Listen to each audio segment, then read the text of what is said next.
Olá, Deus abençoe a sua vida. Vamos à reflexão de número 37. Estamos no livro de Josué.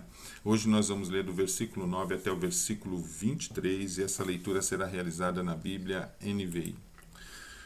Josué os matou como o Senhor lhe tinha ordenado, cortou os tendões dos seus cavalos e queimou os seus carros. Na mesma ocasião, Josué voltou, conquistou Azor e matou seu rei à espada. Azor tinha sido a capital de todos esses reinos. Matou à espada todos os que nele estavam. Exterminou-os totalmente, sem poupar nada que respirasse, e incendiou Azor. Josué conquistou todas essas cidades e matou à espada os reis que a governavam. Destruiu-as totalmente, como Moisés, servo do Senhor, tinha ordenado. Contudo, Israel não incendiou nenhuma das cidades construídas nas colinas, com exceção de Azor, que Josué incendiou. Os israelitas tomaram posse de todos os despojos e dos animais dessas cidades, mas mataram todo o povo à espada, até exterminá-los completamente, sem poupar ninguém. Tudo o que o Senhor tinha ordenado a seu servo Moisés, Moisés ordenou a Josué e Josué obedeceu, sem deixar de cumprir nada de tudo o que o Senhor tinha ordenado a Moisés. Assim, Josué conquistou toda aquela terra, a Serra Central, todo o Neguebe, toda a região de Gósen, a Cefelá, a Arabá e os montes de Israel e suas planícies. Desde o monte Alaque, que ergue na direção de Seir, até Baal-Gade, no vale do Líbano, no sopé do monte Hermon. Ele capturou todos os seus reis e os matou.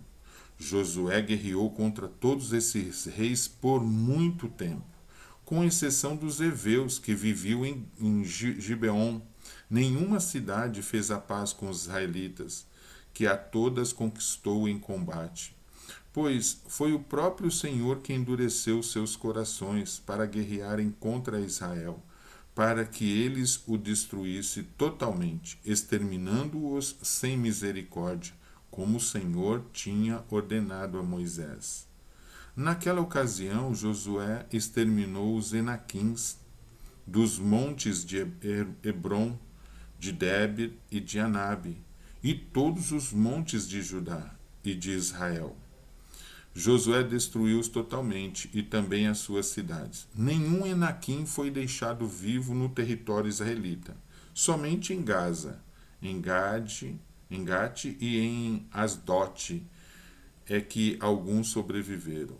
Foi assim que Josué conquistou toda a terra, conforme o Senhor tinha dito a Moisés, e deu-as por herança a Israel, repartindo-a entre as suas tribos, e a terra teve descanso da guerra. Glória a Deus pela leitura da sua palavra, amém?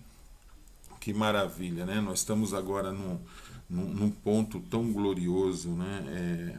Mais falando do cenário da harmonia. Nós vimos nesse capítulo 11, na primeira parte, todo um mover do inimigo, né? O inimigo se juntando, se reunindo, se fortalecendo, e ali tivemos boas reflexões nas reflexões anteriores sobre essa questão da ação do inimigo, né? O inimigo vai usar todo o recurso que tem para vir contra o povo de Deus, para vir contra as nossas vidas, mas nós vimos aí no começo aí do capítulo 11 toda essa armação do inimigo, né? Todo esse mover do inimigo contra o povo de Deus.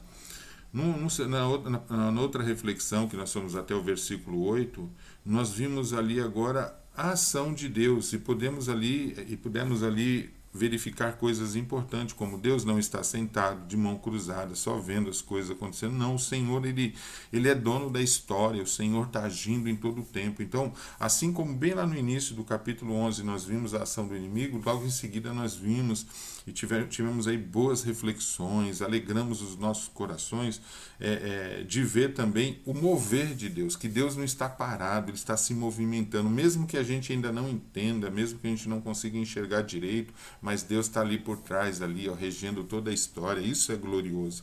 E agora, para finalizar esse capítulo, aí agora eu quero dar uma ênfase exclusivamente à questão de Israel, Josué e Israel, né? Então nós vimos a ação do inimigo, nós vimos o mover de Deus, e agora a parte que cabe a Israel. E na leitura que nós fizemos hoje, quero destacar alguns pontos aqui que são importantes, né? Primeiro dele foi a posição de Israel, de Josué, né? Diante de um Deus vivo, porque como nós vimos anteriormente, a nação inimiga era uma nação muito mais preparada para a guerra, muito mais numerosa, quer dizer, olhando pela lógica, Israel não tinha como vencer, mas Israel foi para a batalha, Josué foi pela batalha, segundo a voz de Deus, segundo a vontade de Deus, pela fé, né? Deus encorajou-os, Deus fez promessas, e a parte de Israel foi confiar no Senhor.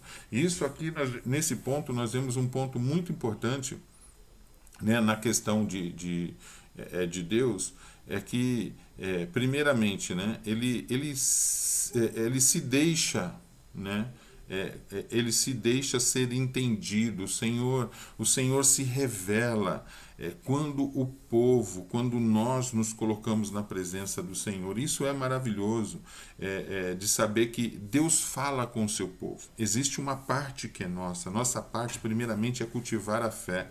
Se nós pudéssemos agora elevar o que havia de mais forte nesse momento no povo de Israel e Josué, foi em confiar, foi a fé na palavra de Deus, né? E nós temos aprendido através do Novo Testamento que sem fé é impossível agradar a Deus. Então, quando nós confiamos, nós passamos a desfrutar da palavra de Deus, das promessas de Deus, nós passamos a entender melhor, a ouvir melhor, a sentir melhor a presença de Deus. A fé nos leva a um cenário, a um lugar glorioso, ela nos coloca no Santo dos Santos, ela nos coloca ali no altar de Deus. Isso é muito importante. Então, Josué, assim como Israel, tiveram da parte de Deus toda essa conexão, toda essa comunicação. Eles ouviram a voz de Deus, eles se posicionaram e depois fizeram o que é tremendo. Eles fizeram o que a palavra nos ensina, que é ouvir a voz do Senhor, né? Meditar na sua palavra dia e de noite e obedecer. Então eles entraram num cenário de obediência que foi fantástico. Isso é uma das coisas que ficou muito claro, né? A obediência, ela na vida do cristão, ela traz muitas coisas. A obediência, ela traz a vitória, ela traz as bênçãos. A obediência, ela traz a presença de Deus para as nossas vidas. A obediência, ela traz para nós as promessas de Deus. Todas as vezes que obedecemos a Deus, todas as vezes que buscamos a palavra e obedecemos, nós somos levados a um lugar de muita bênção. A maior vitória do cristão é ouvir e obedecer. Buscar a palavra de Deus, né, e obedecer essa palavra. Aquele que ouve as minhas palavras, diz as Escrituras e as obedece, é como uma casa que foi construída num lugar que chuva e vento nada derruba, a rocha que é Jesus Cristo. Amém? Então nós temos esse cenário da obediência que é muito ficou muito latente, né? Eles não olharam para nenhuma das dificuldades. E quando a gente volta um pouquinho atrás, falando novamente daqueles espias, né? Eles, quando viram ali os gigantes, quando eles viram aqueles os homens preparados para a guerra, aqueles 12 espias voltaram, 10 deles ficaram aterrorizados, com medo, recuaram, e por isso veio o peso da mão de Deus sobre o povo de Israel, que ficou vagando no deserto. Mas ali nós víamos alguém que já olhava com fé, que era Josué e Caleb. E aqui agora Israel inteiro está com esse olhar. Israel inteiro foi contagiado. Essa nova geração, essa geração foi contagiada com esses óculos de olhar para Deus e confiar no Senhor independente disso. E aí nós vimos aqui na leitura de hoje os anaquins, que eram homens gigantes, fortes, preparados para a guerra, homens com a habilidade da guerra, e foram todos exterminados, né? Somente, como diz a palavra, aqueles que estavam ali em Gaza, alguns que estavam ali, né, sobreviveram. Mas nós vimos essa coisa tremenda, né, esse sobrenatural. E aí eu quero ressaltar mais um ponto. Quando estamos com a palavra de Deus, em obediência à palavra de Deus, né, que aí é o movimento da fé, nós vamos ter o sobrenatural de Deus ao nosso favor. É glorioso. Essa parte do texto ela é tremenda. Israel vivencia todo esse cenário, porque se coloca em obediência, porque faz uso da fé. E isso é tremendo. Isso é maravilhoso. Agora tem um outro detalhe também, lá no versículo 20, Deus coloca que ele endureceu o coração do inimigo para que todos eles se voltassem contra Israel, para que o propósito de Deus se cumprisse. Então, há um alerta aqui que eu gostaria de levar ao seu coração, é que às vezes a circunstância que nós estamos vivendo não é só uma ação maligna. É claro que o inimigo se aproveita de tudo isso, porque tudo que vem contra o povo de Deus, o inimigo quer pôr a mão para poder destruir. Mas é importante que nós entendamos isso. Há um trabalhar de Deus dentro das dificuldades. Então, muitas vezes a gente passa por lutas, por dificuldades, por tribulações, e nós achamos então que aquilo é só o inimigo, mas não, nós temos que tomar cuidado, porque pode ter uma ação de Deus, há um propósito de Deus. Como nós estamos ouvindo nessas reflexões, o Senhor, o nosso Deus, ele é o dono da história. A história da humanidade está nas mãos do Senhor. Em nenhum momento Deus soltou essa história na mão de ninguém. É Ele que rege todas as coisas. Então, às vezes, há uma ação de Deus que muitas vezes nós interpretamos que ali é somente o mal. Por isso que é importante, não pode faltar nas orações, você pode chorar, você pode gritar, isso está lá, o Senhor nos deu essa permissão. Entra naquele lugar ali, fala com o Senhor, lança sobre Ele toda a vossa ansiedade. Mas sempre termine a sua oração dizendo: Senhor, seja feita a tua vontade. E me dê toda a graça, Pai, para que eu possa cumprir os teus propósitos. Porque Romanos 8, 28 nos diz que todas as coisas contribuem para o bem daqueles, né? Não é para o crente, não é para o crente, somente para aqueles que confiam no Senhor. Então, todas as coisas contribuem para o bem daqueles que amam a Deus, daqueles que realmente ouvem e obedecem à palavra do Senhor, que vivem pela fé.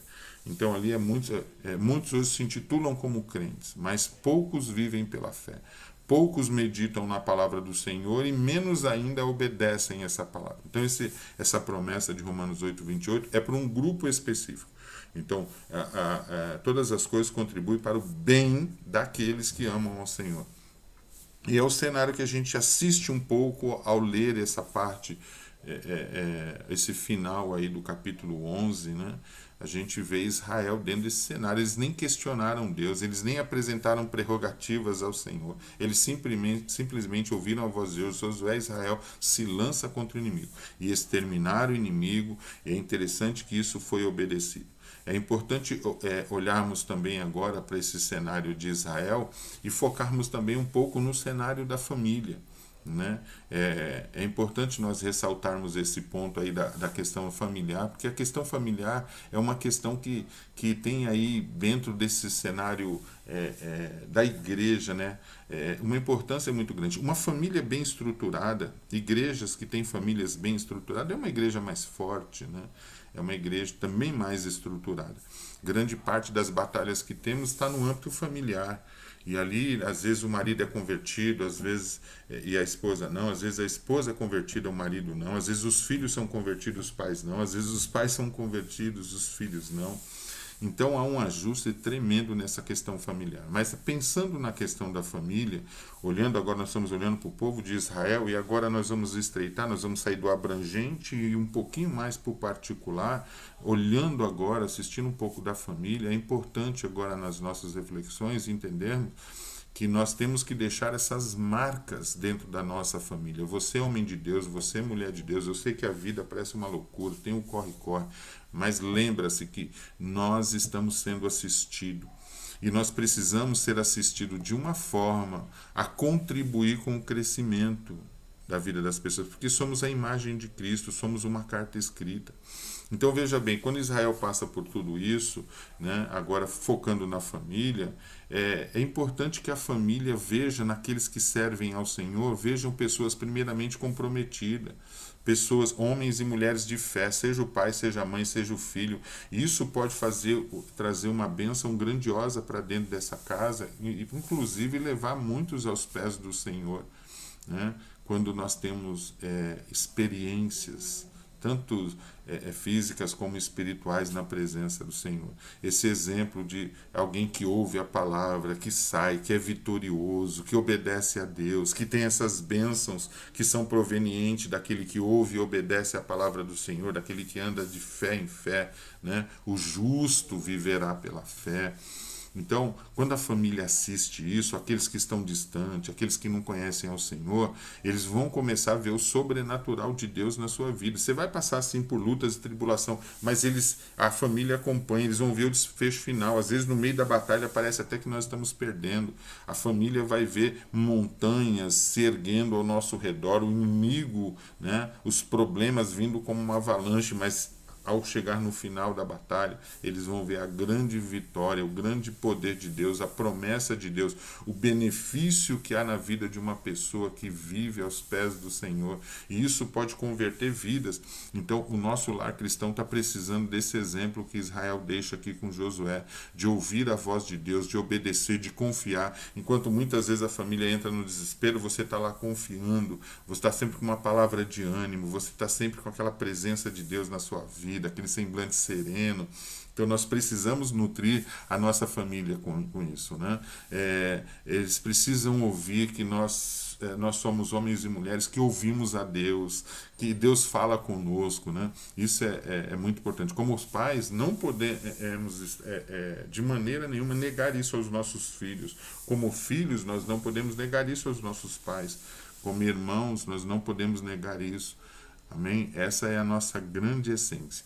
Então, como família cristã, precisamos dessas experiências nas nossas vidas, sendo vivida segundo a palavra de Deus. A família precisa ver o mover de Deus em nós. Eles precisam olhar para nós e termos como modelo, ter nossas vidas como um exemplo, como uma verdadeira carta escrita. Eles precisam olhar para nós, ainda que eles não estão indo na igreja, mas eles precisam sentir e ver a igreja de Deus dentro de casa, através das nossas vidas. Então, isso é importante quando Israel caminha dessa forma. Israel começa nessa caminhada a deixar muito claro, a revelar mais a presença de Deus no meio do seu povo. Isso é importante. Isso é maravilhoso, né? Essa coisa, essa bênção, né? E aí nós temos também aqui reflexões aqui sobre a questão da igreja. Então, como famílias, amados, vamos deixar essa marca, vamos deixar essa impressão, né? Vamos deixar a família conhecer a igreja de Cristo através de nós. Isso é muito importante. Agora, a igreja, ela foi chamada para promover a expansão do reino. É importante também isso. Então, como igreja, agora deixando um exemplo para a parte da igreja, a igreja no sentido do corpo de Cristo, a igreja ela também é assistida pelo mundo e ela tem que estar entendendo que ela é responsável por essa expansão do reino. Veja bem, Moisés recebeu do Senhor, cumpriu o que teve que cumprir, depois ele passa toda a instrução para Josué. Josué cumpre da forma como nós estamos vendo aí, esse cumprimento maravilhoso. Isso tudo demonstra aí a expansão do reino de Deus na medida de cada um, de cada tempo. A igreja ela passa por muitos tempos, né? Tem aqueles que vêm, aqueles que vão, o tempo de cada um, tanto no altar como na parte do corpo de membros da igreja, os obreiros. Então é importante que primeiramente façamos a nossa parte e depois que nós possamos ter isso em mente, que como igreja do Senhor nós temos aí um dever, um comissionamento de fazer com que o reino de Deus ele cresça, ele se expanda, o reino de Deus ele seja reconhecido, ele seja entendido biblicamente, porque a igreja tem que andar de forma correta, para que aquele que assiste, aquele que vê, eles conseguem né, receber também da palavra de Deus através através, né, desse movimento da igreja, dessa marcha da igreja. A igreja tem que demonstrar sempre, entender sempre que precisamos de intimidade com Deus, né, para poder ouvir a voz de Deus. E essa intimidade só é conquistada nessa sequência de ouvir a palavra de Deus, obedecer a palavra de Deus e se mover de fé em fé. Então, como igreja do Senhor, nós vemos aí também um princípio grandioso. Amém? Então, esse aí é o finalzinho aí como é que eu posso dizer aí, desse corte da história, né? A gente está vendo aqui os efeitos da obediência, tudo que a obediência pode trazer para as nossas vidas, trazer não só a presença de Deus, como as bênçãos, as vitórias. Mas eu quero fechar aqui esse capítulo 11 com algumas implicações. A direção de Deus nas nossas vidas é o nosso triunfo, é a nossa vitória. A direção de Deus na nossa vida, né, ela é acertar o alvo, é o nosso maior segredo como igreja do Senhor. E que você possa estar entendendo isso de uma forma clara.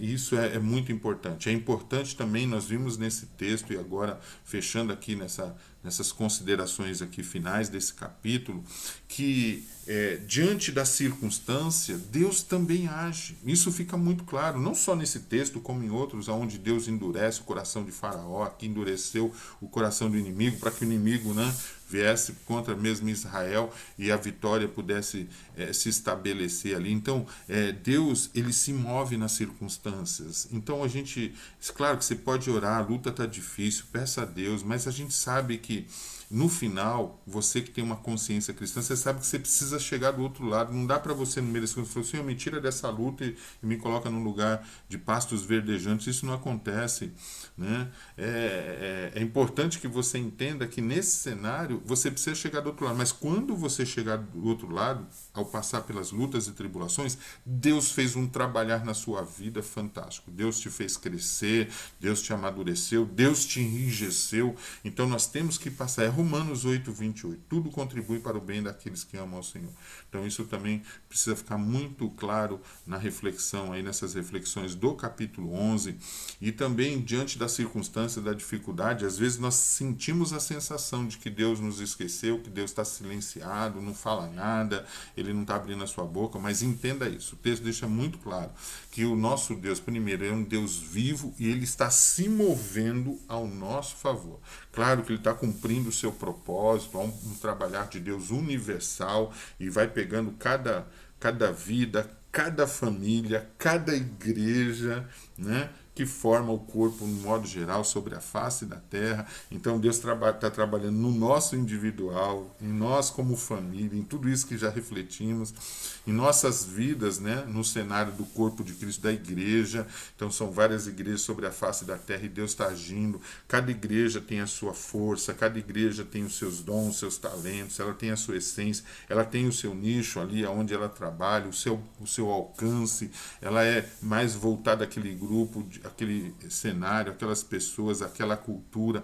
Então há um trabalhar de Deus. Deus está se movendo de forma tremenda, né? E isso é muito importante. E com isso você fecha a consciência que você nunca pode perder que Deus está no controle da nossa história. Não, e na do mundo, não é só na nossa não, é na história do mundo. Deus está no controle de todas as coisas, né? E aí quero fechar agora, finalizando, dizendo a você que Deus no nosso meio é a nossa vitória, é o nosso triunfo, é o nosso segredo. E para isso precisamos andar nessa sequência, ouvir a palavra de Deus, meditar nessa palavra. Precisamos obedecer essa palavra e precisamos caminhar de fé em fé. Então, essas petições não podem faltar nas nossas orações, no nosso clamor. A Bíblia diz, tem falta de alguma coisa, peça a Deus. Peça sempre a Deus que não falte a leitura bíblica na sua vida, a meditação da palavra de Deus diária na sua vida, a oração, o clamor. E aí quando você começa o dia, você tem um desafio, mas ao seu favor tem a palavra de Deus, já tem o amor de Deus, a obediência à vontade de Deus, e aí você vai cumprir, né, o propósito de Deus, que é obedecer a sua palavra, e por tudo isso, né, nós vamos ter aí um Deus regendo as nossas vidas, né? Se nós andarmos dessa forma. Nós vamos ser parte daquele grupo que, infelizmente, quando a gente olha assim, parece tão pequeno, né? Todas as coisas contribuem para o bem daqueles que amam verdadeiramente a Deus. E lá na palavra do Senhor, o Senhor nos diz que aquele que me ama ouve e obedece a minha palavra. Não é simplesmente dizer eu amo ao Senhor. Devemos nos alegrar, amados, porque fazemos parte do plano de Deus. Devemos nos alegrar porque Deus, na sua história, na história da humanidade universal, Ele nos escolheu para fazermos parte dela. E aí, com isso, o Senhor, ele é aquele que está regendo a história das nossas vidas. Amém? Que essas palavras, né, que essas reflexões, elas possam fortalecer a sua vida. Amém? E que você possa tomar isso como base, né? Se hoje, fazendo essa introspecção, você não consegue viver uma vida de leitura diária da palavra na sua caminhada diária, você não consegue ver ali, não consegue se ver como um homem de oração, em obediência à palavra do Senhor, começa a ajustar isso. Esse é o nosso maior segredo, essa é a maior vitória do cristão. Muitos oram e não são ouvidos, muitos choram, mas suas lágrimas não chegam diante do Senhor, porque eles negam essa verdade. Isso precisa ser presente nas nossas vidas. Precisamos meditar na palavra, precisamos confiar no Senhor, que é nos mover em fé, precisamos obedecer essa palavra para vivermos uma vida de vitória para a glória do nosso Deus. Amém? Que Deus possa continuar te fortalecendo mais e mais, assim como toda a sua família. Deus o abençoe.